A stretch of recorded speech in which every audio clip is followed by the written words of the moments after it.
Allez, bienvenue dans cette nouvelle vidéo, un nouveau podcast. Si vous êtes directeur marketing et responsable e-commerce, regardez bien cette vidéo jusqu'au bout parce qu'elle va beaucoup vous aider. Elle est d'une grande importance.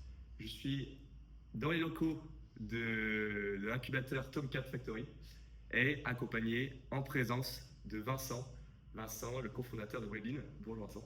Bonjour PJ. Aujourd'hui, sans plus tarder, on va rentrer dans le vif du sujet et j'aimerais discuter avec toi Vincent de la raison pour laquelle les visiteurs des responsables e-commerce ou des grosses managers, peu importe, les acteurs lead gen ou les acteurs en e-commerce qui nous regardent, la raison derrière laquelle les visiteurs achètent, pourquoi ils ont ce comportement d'achat, et on va décrypter ça aujourd'hui. Parfait. Alors pourquoi on achète Moi, il y a plusieurs éléments que j'ai appris récemment, surtout d'un bouquin qui s'appelle Secret d'expert de Russell Brunson, qui vient expliquer que à chaque fois qu'on fait un achat, un acte d'achat, on se pose la question, est-ce que ce produit ou ce service va améliorer mon statut ou au contraire est-ce qu'il va l'abîmer ou l'émousser. Et puis il continue en disant regardez les voitures que vous conduisez, regardez les voitures que vous ne conduisez pas, regardez les petits amis que vous avez choisis dans votre vie. Voilà, c'est vraiment un tout. Donc ça c'est pour les produits supérieurs, tu as les produits, tu as les commodités aussi. Tu as un autre élément quand tu achètes un produit, c'est tu achètes parce que tu as la certitude que ce produit tu vas pouvoir l'utiliser et quand tu l'as utilisé. Tu achètes aussi une expérience, une émotion. Et juste tout simplement savoir avec toi, Vincent, pourquoi, selon toi, les visiteurs achètent en ligne? Il y a beaucoup de raisons. Tu as beaucoup parlé de la partie émotionnelle qui représente 80% des achats en moyenne en ligne. C'est quand même 20% sur la partie rationnelle. On n'achète pas de la même façon des objets du quotidien. L'exemple typique, c'est une montre. Entre une montre à 50 euros, son but, c'est de donner l'heure. Une Rolex à 20 000 euros, son but, c'est d'afficher un statut social. C'est le même objet, mais c'est pas du tout la même intention d'achat derrière. Et c'est ça qu'il faut arriver en tant que responsable marketing, celui qui va proposer le produit à la vente, d'adresser les bons messages à la bonne personne. Si tu dis une Rolex, super, tu auras l'heure juste, personne ne va vouloir acheter la Rolex. Tu dis grâce à ça, tu vas être supérieur, tu as un objet luxueux, tu as un objet unique, etc. Là, tu vas déclencher des bonnes émotions pour déclencher l'achat. Donc, il faut comprendre ce qu'est notre produit, à quel besoin il répond, quel est le cerveau qui va permettre de faire l'achat, est-ce que c'est le cerveau rationnel ou le cerveau émotionnel, souvent un mix des deux.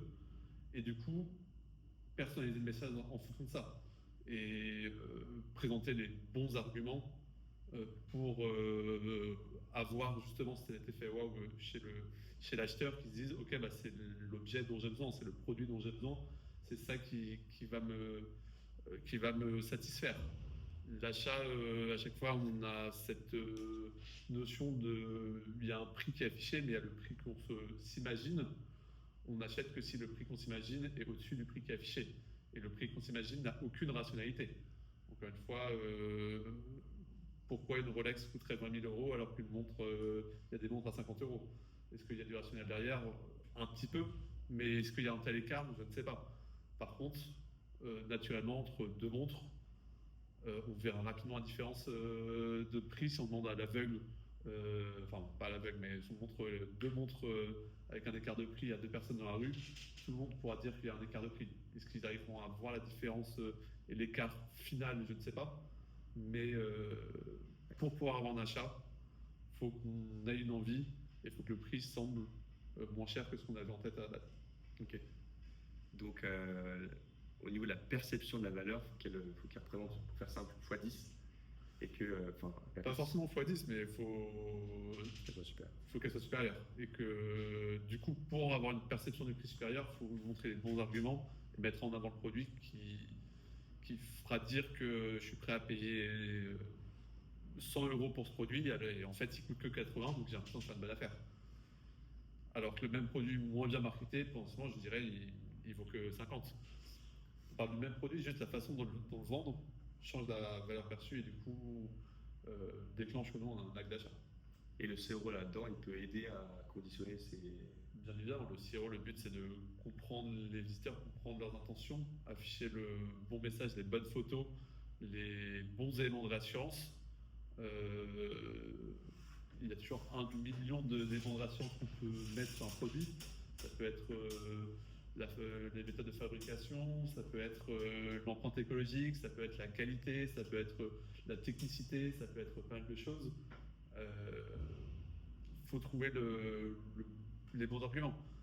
Apple, jamais ils disent cet ordinateur est 10 fois plus rapide que celui-là. Alors que d'autres marques dans l'informatique vont miser sur les performances. Regardez, on a un processeur 4.8 GHz, il est meilleur que les autres. Apple ne se présente pas comme ça, d'autres le font. Ce qui ne veut pas dire qu'il y en a un qui est mieux que l'autre. C'est pas les mêmes personnes, c'est pas les mêmes envies derrière, c'est pas les mêmes façons d'acheter. Donc le but c'est de comprendre qui sont nos visiteurs, comprendre ce qu'ils attendent et leur afficher le bon message, les bonnes photos et la bonne expérience pour déclencher cet achat. Justement là-dessus, il y a... J'aimerais que tu me donnes ton avis juste après. On dit souvent qu'on achète par émotion et ensuite on justifie par la logique. C'est d'abord l'émotion qui tranche et la logique vient l'expliquer. Mais c'est jamais la logique qui est rationnelle qui vient pousser l'acte d'achat. Donc ça veut dire quoi? C'est-à-dire qu'en fait le choix des consommateurs qui viennent en ligne, qui d'ailleurs très souvent font un choix, viennent visiter en offline, ils ont déjà pris un choix intérieur, mais ce choix il est retardé. D'ailleurs on le voit avec des visiteurs récurrents qui reviennent. Ce choix il est annulé, il est voilà, procrastiné parce qu'on voit qu'il y a des abandons de panier ou annulé simplement. Toi là-dessus, très concrètement, est-ce que tu es toujours d'accord avec cette idée que l'émotion prime ou alors avec l'évolution du e-commerce et d'autres business, eh bien c'est d'abord, enfin en tout cas le consommateur met plus un point d'attention sur la logique et beaucoup plus réticent à l'idée d'acheter. Les études en neurosciences ont prouvé que le cerveau émotionnel nécessite beaucoup moins d'énergie que le cerveau rationnel. Donc en effet, la partie émotionnelle arrive toujours plus tôt. Ça demande beaucoup plus d'efforts de faire un achat logique entre guillemets qu'un achat émotionnel. L'achat émotionnel, ça arrive, ça me plaît, j'achète, je réfléchis après. Comme tu dis très bien, souvent d'ailleurs la partie rationnelle arrive après, mais avec un énorme biais, parce qu'une fois que l'achat est fait, on va se créer un biais qui va nous faire dire j'ai fait un bon choix. C'est très difficile pour le cerveau humain de se dire j'ai fait un mauvais choix juste après un achat. Donc cette logique n'a pas beaucoup de sens parce qu'elle est biaisée de base. Encore une fois, on n'achète pas une robe comme on achète une maison, comme on achète une voiture, ce genre de choses. Où là, sur des achats comme ça, il y a beaucoup plus de rationnel, forcément. Mais la partie émotionnelle arrive toujours en premier. On n'achète pas une maison parce que, surtout d'un point de vue résidence principale, parce qu'il y a de fortes chances qu'elle prenne de la valeur, et blablabla. On achète parce que ça nous plaît, parce qu'on se sent bien dedans, parce qu'on se projette dedans, parce qu'on projette sa famille dedans. Et ensuite, on vérifie, oui, elle est dans mon budget. Alors, je suis à 45 minutes de mon lieu de travail, ok. Il y a les commerces, il y a tout ce qu'il faut à côté. Mais il y a toujours cette émotion qui prend le dessus avant, tout simplement parce que le cerveau humain est fait comme ça. Pour être plus simple de réagir plus facilement aux émotions qu'à la pure logique. Et dans ce choix, en fait, parce qu'on comprend bien qu'il y a du coup différents choix en fonction évidemment qui est complètement influencé par le prix. Toi, de ce que tu as pu voir dans l'émission menée auprès de tes clients, quelle utilisation très concrètement, si tu peux donner quelques exemples, viennent conforter ce oui, pas le précéder parce qu'on a compris que le oui est déjà pris, dans l'acte d'achat? Comment est-ce que tu aides le visiteur à trouver et à arriver en bas de funnel et derrière en fait être délivré? Ce qui pousse à aller sur le côté émotionnel, qui marche bien et qu'on fait chez quasiment tous nos clients, c'est le choix de la première photo produit. Euh, Rationnellement, on s'en moque de la première photo produit, que ce soit le produit sur fond blanc porté par un mannequin dans son élément, peu importe. En théorie, le côté rationnel va voir le produit, le prix, comment il est fabriqué, livraison, peu importe. Mais on se rend compte que changer la première image de fiche produit a des impacts énormes sur la conversion. Et là, on peut aller encore plus loin, c'est sur la personnalisation, afficher différentes images en fonction des intentions des personnes. Donc, c'est là où on peut clairement dire c'est d'émotionnel. On va aussi travailler pas mal toute la partie wording, toute la partie mise en contexte UX de la page. Mais le premier truc émotionnel, c'est la photo, parce qu'on est attiré par la photo. Et si on se projette juste à travers une photo, on a plus envie d'acheter. Et il y a beaucoup de personnes qui, justement, en voyant une première photo, n'arrivent pas à se projeter et s'arrêtent là. C'est typiquement les petits changements qui créent une émotion en plus. Quand je parle de photos, ça peut être aussi des vidéos, bien évidemment. Et donc ça, c'est des choses que vraiment tu remarques. C'est-à-dire que là, si un responsable e-commerce nous voit, ce que tu préconises, alors évidemment, il faut évidemment l'adapter à son cas, mais c'est un grand quick wins à aller chercher au-delà des CTA et des... Faites un gros travail sur vos photos et testez-les. Beaucoup de personnes se disent bon bah je vais faire ça comme expérience, toujours mettre celle-là en première. Tester, on ne sait pas. Il peut y avoir des énormes changements et réellement on parle de parfois 20-30% d'ajout au panier en plus juste en changeant de photo. La qualité, pour dégager une émotion, il faut que la qualité des photos suive et il faut que ce soit des photos qui projettent les personnes. Une personne très réseaux sociaux friendly, plutôt jeune, etc., dynamique, qui arrive d'Instagram, lui présenter un sac sur fond blanc, ça ne lui parle pas. Lui présenter le sac porté par le mannequin avec une petite vidéo où le mannequin marche avec, là il se projette. Au contraire, concernant des gens un poil plus âgés qui ont l'habitude d'avoir des catalogues papier pour les plus anciens, oui, des catalogues papier, ça existait.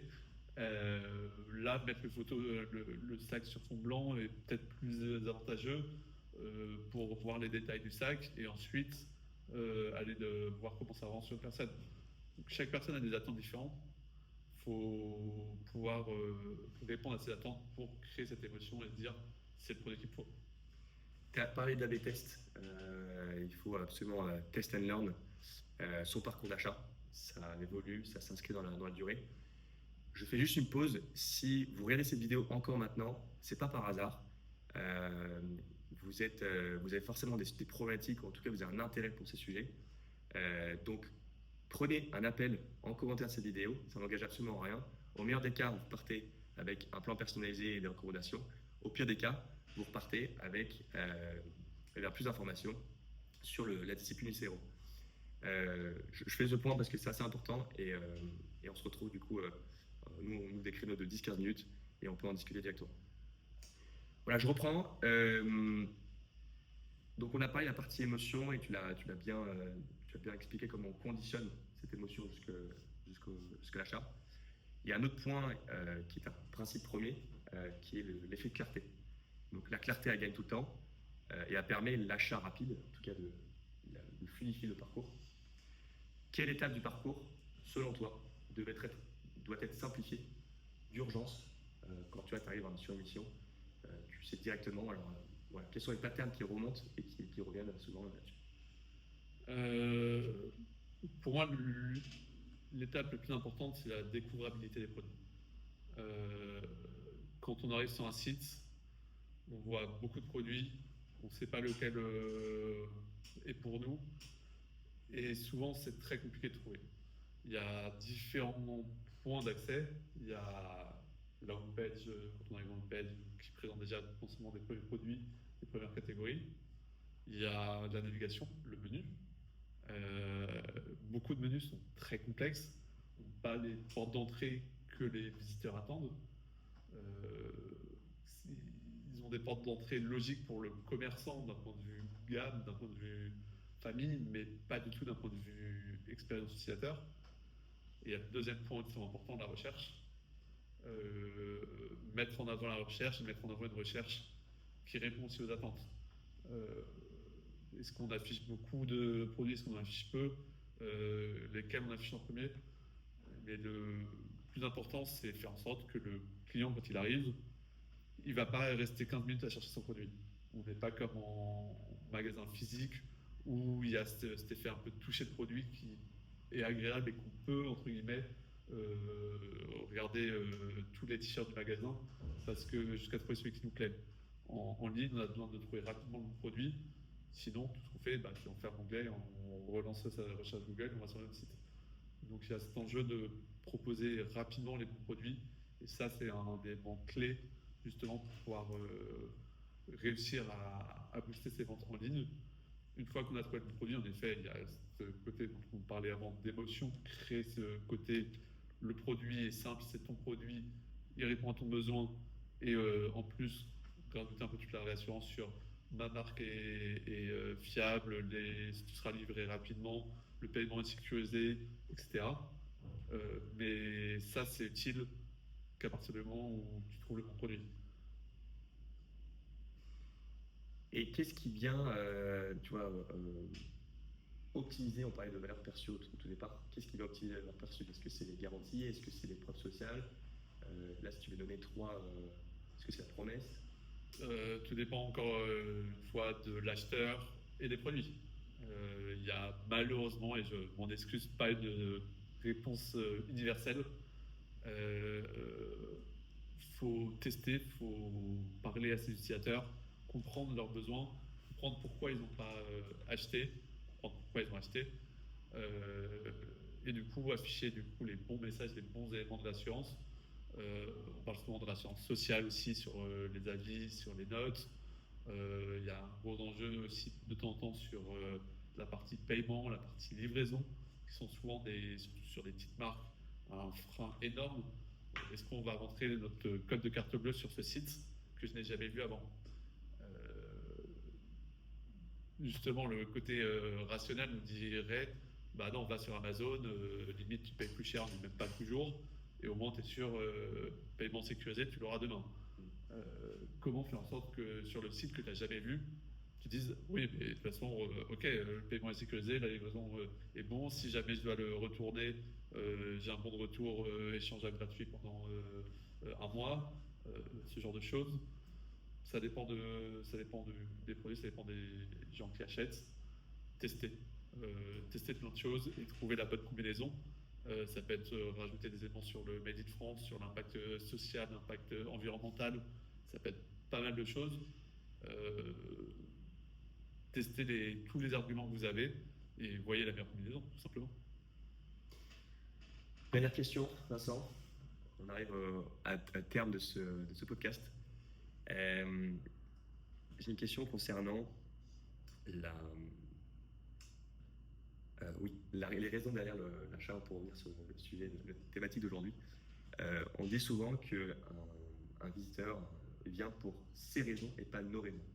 D'où l'importance de des tests, parce qu'on ne pourra jamais savoir qu'est-ce qui est parfaitement aligné. Et d'ailleurs, vous aussi, responsable e-commerce ou responsable marketing, vous viendrez pour vos raisons. Ça peut être gonfler votre taux de conversion, ça peut être protéger votre marge, ça peut être rentabiliser vos efforts en acquisition, peu importe. Quand les visiteurs viennent sur un site, ils viennent pour leurs raisons. Comment toi, tu arrives à conditionner, à trouver le bon angle, la bonne combinaison justement? Est-ce qu'il y a d'autres méthodes que juste la réitération d'AB test, ou est-ce que malheureusement il faut faire plus de volume, plus de personnalisation et les deux ensemble fonctionnent? Alors, on ne peut pas faire de l'AB test à l'aveugle, je ne dis pas que ça ne fonctionne pas, ça fonctionne statistiquement, mais c'est beaucoup plus compliqué. Et c'est dur de comprendre avant d'AB tester. On n'AB teste pas pour faire un AB test, on AB teste pour solutionner un problème. Et le meilleur moyen de comprendre vos problèmes, c'est d'analyser vos données, de parler à vos clients. Ce qui est souvent demandé en SEO, ce qui marcherait bien, c'est tous les sondages. Pouvoir dire, ok, t'as acheté, pourquoi t'as acheté? Qu'est-ce qui t'a fait acheter ce produit sur mon site? plutôt qu'un autre produit sur notre site, tu sauras justement les raisons de ton visiteur et pas les tiennes. En tant que vendeur, naturellement, tu as un regard différent sur ton produit que celui qui va l'acheter. Le seul moyen de savoir pourquoi il l'achète, c'est de lui poser la question. Et en effet, c'est pas parce qu'un utilisateur vous dit quelque chose, c'est forcément vrai, mais ça vous oriente forcément vers des directions, et c'est là où la bêtise devient intéressante. C'est ok, lui a acheté pour ça, lui n'a pas acheté à cause de ça. Du coup, si je vais essayer de faire mettre en place cette solution qui répond un peu aux pratiques des deux, voir si ça marche et itérer là-dessus. Encore une fois, il n'y a aucun enjeu d'essayer de faire le plus d'AB tests possible. Il y a quelques agences experts CRO ou autres qui ont l'impression sont payées au nombre de tests qu'ils font. Il y a l'intérêt d'avoir les bons tests au bon endroit avec les bons impacts. Si on sait qu'il y a un problème sur, par exemple, le paiement qui semble pas suffisamment sécurisé, travaillons là-dessus, essayons de mettre la réassurance potentiellement même très tôt sur le parcours pour améliorer le taux de conversion au final. Si on sait que c'est un problème de qualité de produit, mettons des avis, mettons des commentaires d'utilisateurs qui ont acheté le produit, mettons des vidéos mettant en avant la qualité de savoir-faire de la marque pour concevoir le produit. C'est ça qui fait la différence. Travailler à l'aveugle, encore une fois, il peut y avoir des miracles, mais c'est beaucoup d'énergie pour pas grand-chose. Savoir ce qui se passe, comprendre ce qui se passe et agir en conséquence, on sera toujours plus efficace. Vincent, j'ai un petit challenge pour toi. J'aime ça. Est-ce que tu arriverais, enfin, je sais pas ce que tu arriverais, il faudra que tu réussisses, en 3 phrases seulement, 1, 2, 3. Est-ce que tu peux expliquer le process, la méthodologie, la nouvelle méthodologie CRO qu'on a développée chez Webby en 3 phrases seulement? Très simple. 1. Comprendre les comportements d'achat, les comportements de vos visiteurs sur votre site, comprendre ce qu'ils font, ce qu'ils ne font pas, à quels endroits du parcours ils arrivent, à quels endroits ils partent, pour derrière pouvoir proposer des améliorations concrètes, on parlait des changements d'image, des changements d'UX, revoir la navigation, revoir des choses, rajouter des avis clients, on parlait aussi. Donc, comprendre, proposer des améliorations et mesurer. C'est-à-dire qu'on va implémenter nos propositions et mesurer. Encore une fois, on n'est pas magicien. Tout ce qu'on va proposer ne va pas forcément marcher. Mais si on sait où agir, on fait des propositions cohérentes et qu'on mesure, naturellement, on a des résultats derrière. Comprendre, proposer, mesurer. Comprendre, proposer, mesurer, ça sera les 3 mots de fin. À nouveau, si vous souhaitez racheter votre temps, si vous souhaitez comprendre davantage le CRO, parce que c'est une discipline qui devient de plus en plus nécessaire, les coûts d'acquisition faut qu'augmenter, c'est une des meilleures manières de rentabiliser le trafic existant qu'il y a sur votre site. Prenez un appel, parce que tôt ou tard, si vous êtes arrivé à cette vidéo, je pense tôt ou tard, on vous accompagnera, en tout cas on vous aidera d'une manière ou d'une autre sur vos problématiques. Donc n'hésitez pas, c'est complètement gratuit, ça n'engage absolument à rien, et on se retrouve de côté.